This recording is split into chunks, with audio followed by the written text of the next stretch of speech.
Oggi la canzone napoletana ed il cantare in napoletano è portato avanti da tanti interpreti per l'Italia e per il mondo. Ma chi erano gli interpreti del secolo scorso? Scopriamolo insieme.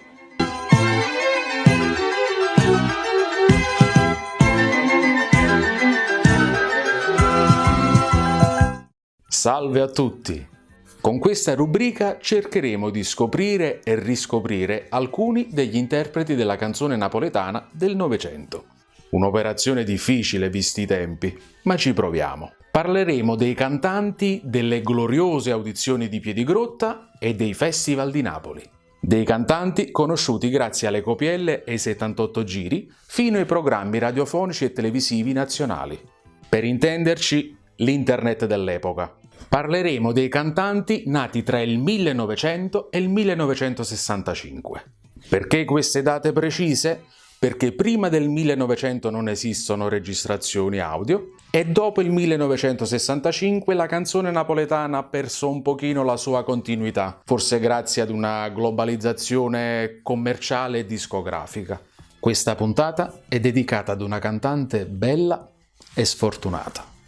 Elsa Fiore. Elsa Fiore, all'anagrafe Gelsomina, nasce a Napoli il 19 giugno del 1923.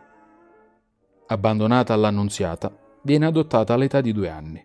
Durante il conflitto mondiale, a 18 anni, si innamora del sergente Arturo Caputo, che diventerà suo marito nel 1944, con cui avrà 2 figlie, Sabina e Maria. Per alcuni anni studia canto lirico al Conservatorio di San Pietro a Maiella di Napoli e questa sua preparazione, nel 1948, le favorisce l'inserimento nel cast di Radio Napoli con l'orchestra di Giuseppe Anepeta. Nel 1950 firma il suo primo contratto discografico con l'etichetta Cetra e l'anno successivo partecipa alla Piedigrotta Giba. È presente al Teatro Augusteo nello spettacolo di varietà Gran Varietà con Giacomo Rondinella e Mario Abbate. Inoltre partecipa alle riviste Trasmettiamo anche noi con Domenico Attanasio ed Antonio Basurto e La Carovana del Buon Umore con Mimì Ferrari e Maria Colucci. Nel 1952 passa all'etichetta Phonotype con cui incide vari dischi e partecipa alla Piedigrotta Bideri. Nel 1955 diventa la protagonista della compagnia di sceneggiata di Mario Abbate. Nel 1957 in quella di Lino Crispo.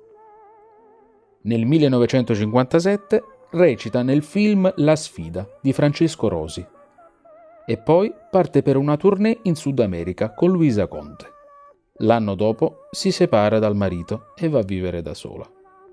Nel 1961 le viene diagnosticata una malattia inguaribile che le impedisce di proseguire la sua attività artistica. La morte arriverà a Napoli il 31 settembre del 1963.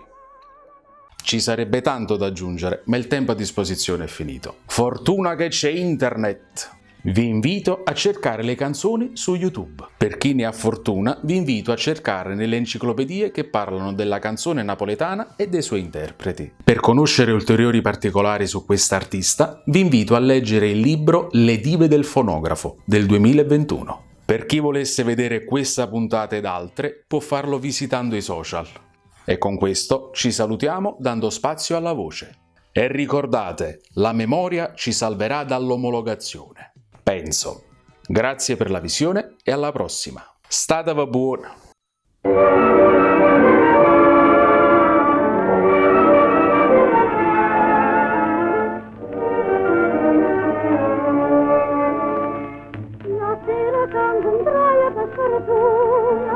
Ma innamorai senza sapere perché, vicino ad un giurare come me, voi bella era tutta voletta me, era narrato pergamete maggia, e non si rotenata cose già. A gente ma diceva,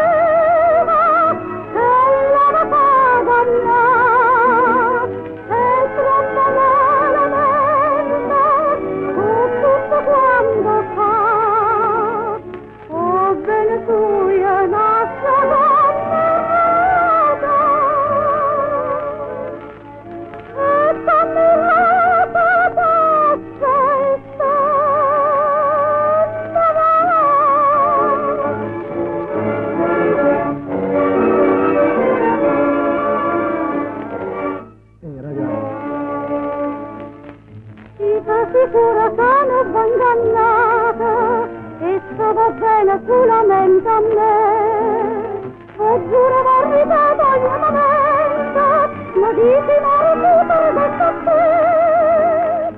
Ecco tu posso